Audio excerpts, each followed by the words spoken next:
Okay, Pisces.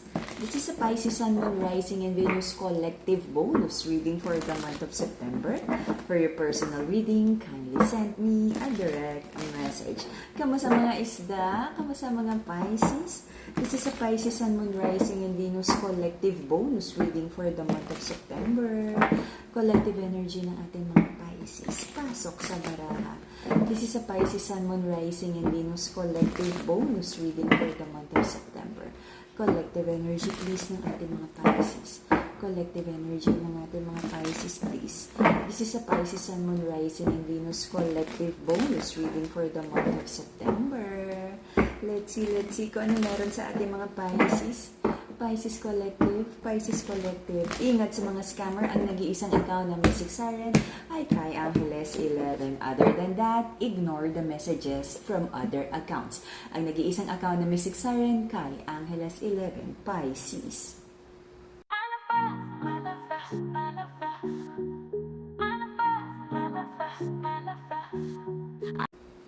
Marami kang hinihintay na good news, good outcome, harvest time, but it feels like may nakakalso, may mga delays.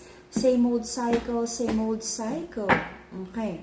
I feel there's a feminine in this connection na naghihintay ng good news, good outcome, pagbabago sa relationship, but wala daw siyang nakikitang anything new. Wala daw pagbabago, walang good news. Someone is trying to find the wisdom, sobra daw magulo, sobrang confusing, busy din sa trabaho, ang daming iniisip, ang daming pinagkakaabalahan. Okay? For some of you, I feel nagkaroon ng delays sa mga travel. Okay? For some of you, kailangan ng rest. This is the energy of you need some rest, maaaring nag-overthink. And for some of you, kailangan ng alone time for you to have introspection. Okay? Ang daming gumugulo sa isip mo. May energy of sadness because walang positive transformation na nangyari sa buhay mo at ayaw mo tong pag-usapan for now. May dalawang feminine energy dito na I feel nagkaalaman, nagkaroon ng betrayal energy. Okay? And these two feminine energies, these two feminine and this connection ay like nag-i-stock, okay? Nagkaroon ng revelation na marami palang involved sa connection na to. Hindi pala partnership, party-party pala to. Okay? But I feel, Pisces, kahit nasaktan ka, nagkaroon ng energy of betrayal, you try to stay in this connection at marami kang tinimbang whether to stay or walk away. Marami ka rin minamanifest na abundance and love, but sabi mo, diretso lang. You're very optimistic na magkakaroon ng pagbabago or good news anytime soon. Maraming hinihintay ang masculine sa connection na to na dumating ang kanyang victory. For some of you, nagkaroon ng pautang, negosyo at hindi nabayaran or hindi nagkaroon ng good outcome or return of investment. Okay? Sabi din ng masculine, pagdating sa love, hindi siya ready to commit at magbigay ng buo. Alam niyo kung bakit? Kasi barya lang sa umaga. Char! For mental clarity and stronger connection with your intuition para makapag-decide na mabuti, amethyst crystal. Okay? For harmony to heal your heart chakra. Okay? The pink crystal, Madagascar rose quartz. If you're manifesting abundance, tulad ng nakikita natin na nagkakaroon ng delays, Brazilian citrine, the yellow and happy crystal. Okay? To protect yourself from negative energy, anti-evil eye, to protect yourself from evil eye, Madagascar black tourmaline, the black crystal. Okie dokie. Lahat ng crystals natin, authentic, cleanse, and blessed by the enlightened guide. So, going back sa ating interesting reading. Pisces, I feel nagkaroon ng isang passionate connection, nagsimula ng mabilis, you try to stay, and you strongly feel na, alam mo yun, the chemistry sa connection na to, parang instant noodles, okay? But, recent past, parang someone is holding you back, you're trying to step back at sabi mo, tama ba to? Tama ba na nag-i-start ka na naman ng passionate connection? Nalilito ka, hindi mo alam kung tama ba talaga to para sa'yo. Okay? Prayers and manifestation, sabi mo marami ka nang natutunan tungkol sa pag-ibig, sa partnership, business and love. At sabi mo, you feel na kailangan mong magdahan-dahan sa mga taong binibigyan mo ng pagtitiwala at pagmamahal. Right now, Pisces, I feel you're trying to connect with your intuition, being more spiritual, connecting with God. Same old cycle, okay? Sabi mo parang ito na yung tamang daan para sa'yo to be more connected sa yung intuition. For the longest time, parang sobrang naging attached sa materialistic world, and sabi mo it's time for you to go back sa spiritual practice and beliefs mo. Okay? So, I feel your person may disappointed energy here. Maraming ino-overthink. Kung may mga batang involved, I feel naapektuhan ng mga bata sa conflict at away na to. Sabi nung person mo, parang may inilalaban, especially yung side ng feminine, parang meron siyang inilalaban na karapatan ng bata, okay? Sustento daw ng tatay at kailangan daw tong panindigan. Sabi ng feminine sa connection na to, kung hindi ka mapakali sa isang babae, yun man lang, mano man lang, nasuportahan mo ang anak mo masculine, sabi ng feminine. Okay? So, meron kang mga doubts, Pisces, kung magkakaroon pa ng harmony ang sitwasyon na to, or tama ba na mag-connect ka na sa mga sa mga bagong connections, potential love and business. Sobra ka rin nalungkot sa naging outcome ng situation na to. Okay? Harmony, Madagascar, Rose Quartz. Okay? So, I feel until the end of the year, marami ka pa rin ima-manifest. So, I feel this is about kabuhayan, kaperahan, at habang hindi pa dumarating yung malaking financial abundance na hinihintay mo, sobra-sobra kang magtitipid muna for now.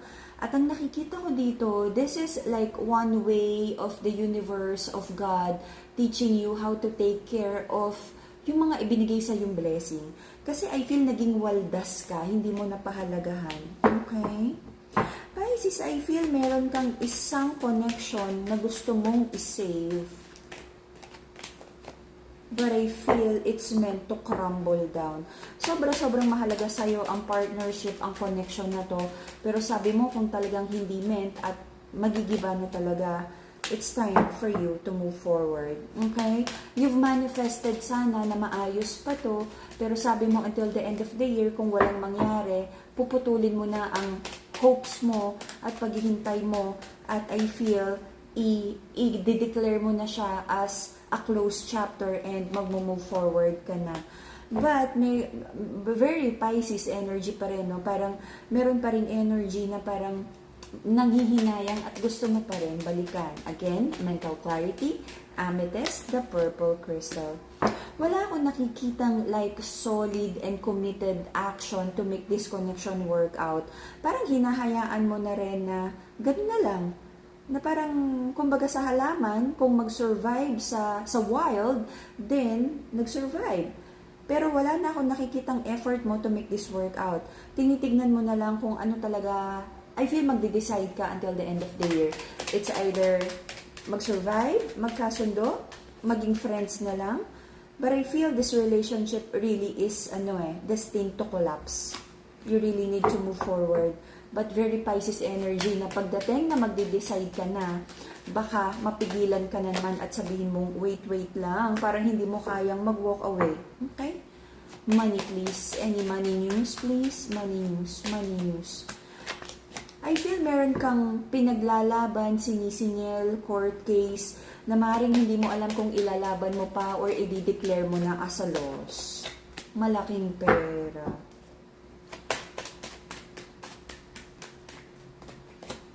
Okay. But I feel, again, parang ang dami mong lesson, no? Pera at pag-ibig, na parang may mga bagay na tinatanggal sa iyo ni God para ma-realize mo kung paano dapat pahalagahan yung mga susunod na blessing pa na matatanggap mo. Okidoki? So, What else? Yeah, PM me for your crystals and kung paano magkaroon, kung paano kung paano magpabook ng ating personal reading. Okay? To wrap everything up, meron ditong isang love connection na naging on and off. Though, alam mo sa puso at isip mo na, kumbaga, matagal nang dapat tinapos at binigyan ng closure ang love connection na to. But every time na lang na magde-decide ka, bigla kang parang naduduwag na tapusin to at biglang nagkakaroon ng panghihinayang. Pisces, kung hindi mo tatapusin to, hindi magbubukas ang bagong chapter na para sa'yo. Ano ba talaga ang gusto mong mangyari? Kung gusto mo itong ipaglaban, magkasundo at magkaroon ng maayos na reconnection at reconciliation, kailangan may hard work at effort at commitment to make things work out. Ngayon, kung tulad ng pagbaba ng card na wala namang effort at wala namang sincerity, ang apology, kahit magstay ka, talagang guguho na ang relationship na to. Because I feel you're manifesting you're manifesting and you're trying to prevent yung collapse ng relationship na to, pero wala namang effort na isave ang connection na to. So if you're functioning on the same old energy, then it's bound to collapse. At kailangan mo na talagang mag-move forward. Pagdating sa kaperahan, if may umatraso sa'yo, nangutang ng hiram, negosyo, kung may court case with a justice card, I feel atras abante. Kung ano man to, maaaring magkaroon ng delays.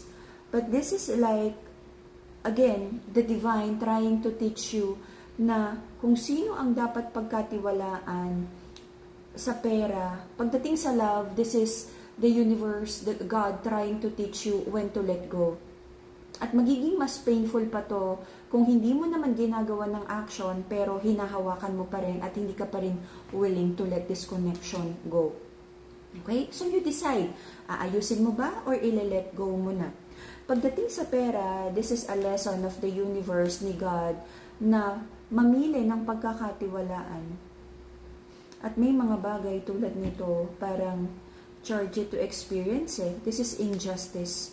At maaaring atras abante, aasa ka pa na darating pa ang singil, ang return of investment, or kung ano man.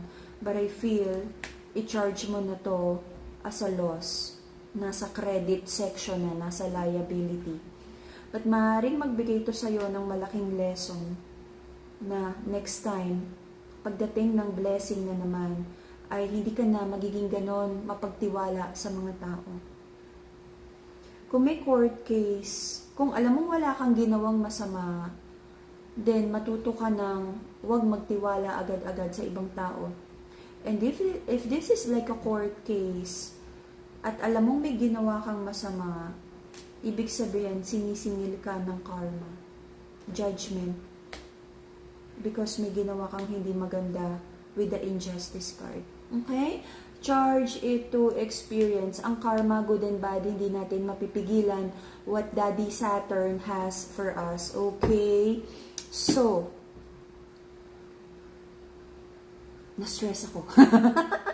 So, that will be the Pisces reading, bonus reading for the month of September. See you again in a few days for your October reading. Hopefully, no, mas maganda na ang energy ng ating reading for October. And I'm praying na makagawa kayo ng best decision para sa inyo, kabuhayan, kaperahan, love, personal growth. Okay? I feel ito pa rin ay part ng malaking test ng universe. And I pray na maipasa mo na to para next reading, mas maganda na ang energy. Bye-bye, Pisces!